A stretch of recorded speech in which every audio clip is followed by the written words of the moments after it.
দেখেন কবর কতটুকু ভয়ঙ্কর। সামান্য দেখেন দুনিয়ার একটু গরম আপনার সহ্য হয় না, কেউ তাপ সহ্য করতে পারে না। কবর বলে প্রত্যেকটা দিন যেখানে আপনাকে আমাকে কবর দেওয়া হবে সেই মাটিতে আপনাকে আমাকে ডাক দিয়ে বলে আনা বাইতু দুদুন, আনা বাইতু দুদুন। হে দুনিয়াবাসী, হে কবরবাসী, শোনো শোনো, আমি তো পোকা মাকড়ওয়ালা ঘর। আমার কাছে যখনই আসবা তুমি সাবধানে আসিও। আলিশান বিছানা পাইবা না আমার কাছে, আলিশান খাট পাইবা না। সামান্য মশার কামড় তুমি সহ্য করতে পারো না বলে মশে টাঙানো লাগে, মটিন টাঙানো লাগে, ফ্যান টাঙাতে হয়। সামান্য তুমি গরম সহ্য করতে পারো না বলে এসি টাঙানো লাগে, ফ্যান টাঙানো লাগে।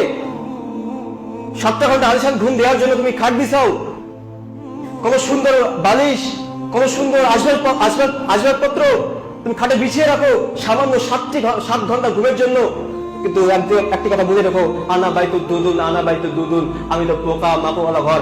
যখনই আমার কাছে আসবা তুমি সাবধানে আসিও। আমার কাছে আলিশান খাট পাইবা না, আলিশান বিছানা পাইবা না, আলিশান এসি পাইবা না, আলিশান মশারি পাইবা না। যখনই আসবে একটু ভেবে চিন্তে আসো। হাই হাই আফসোস, সামান্য দুনিয়ার রৌদ্র আপনার আমার সহ্য হয় না, সামান্য দুনিয়ার গরম আপনি আমি সহ্য করতে পারি না। হালতে সামান্য গরম তেল পড়ে গেলে ওই যন্ত্রণায় আপনি আমি টিকতে পারি না। একটিবার কল্পনা করেন জাহান্নামে যদি আপনাকে ফেলা হয়, জাহান্নামের আগুন যদি আপনাকে রাখা হয়, ওই যন্ত্রণা কিভাবে সহ্য করবেন? ওই যন্ত্রণা সহ্য করার ক্ষমতা আপনার আমার আছে? আমার তো নাই। হাদিস বলতেছে যখন কোনো মাইয়াত মারা যায়, মৃত্যুবরণ করে, যখন তাকে কবর রেখে আসে, তখন তার কাছে 2খানা ফেরেশতা আসে, 3খানা প্রশ্ন করা হয়। যখন সে পাপী ব্যক্তি হয় তাকে বলা হয় মান রাব্বুকা, সে বলবে হা হা লাদ্রি, আমি জানি না। যখন তাকে 2 নম্বর প্রশ্ন করা হবে মান দিনুকা, সে বলবে হা হা লাদ্রি, আমি জানি না। মান নাবিউকা, তখন বলবে হা হা লাদ্রি, আমি জানি না। এটা মেন টাইম। উচ্চ স্বরে আকাশ থেকে উচ্চ স্বরে ভয়ঙ্কর কণ্ঠে বলবে সে মিথ্যা সাক্ষী দিয়েছে, সে মিথ্যা বলেছে। সুতরাং তাকে পরিয়ে দাও জাহান্নামী পোশাক, বিছিয়ে দাও জাহান্নামী বিছানা, আর মাটিকে বলতে থাকো চারদিক থেকে চাপ দিতে।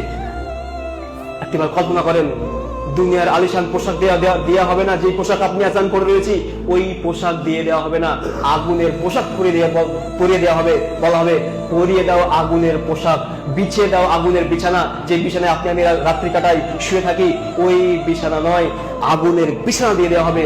ওই আগুনের বিছানায় থাকার ক্ষমতা কি আপনার মধ্যে আমার মধ্যে আছে? আমার তো নেই। হাই হাই, মাটিকে বলা হয় মাটি চাপ দাও। সামান্য আপনার ইট পায়ে পড়ে গেলে যন্ত্র টিকতে পারি না। মাটির জন্য এক হাদিসে বর্ণনা এসেছে যখন মাটির থেকে চাপ দিবে এক পাঞ্জরের হাড়ে আরেক পাঞ্জর ঢুকে যাবে। ওই যন্ত্রণা কি সহ্য করার ক্ষমতা আপনার আমার আছে? আমার তো নাই।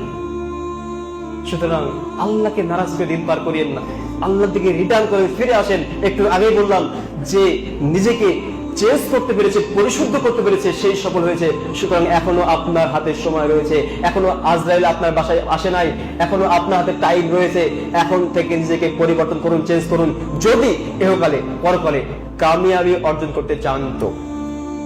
আর যদি না চান, আর যদি এটা যদি পারেন পরকালে আযাব দিয়ে আপনি সহ্য করার ক্ষমতা আপনার মধ্যে থাকে, আগুনের কষ্ট দিয়ে সহ্য করার ক্ষমতা থাকে, আমি বলবো নামাজ পড়েন না, আপনি যেভাবে ঘুরছেন ঘুরে বেড়ান।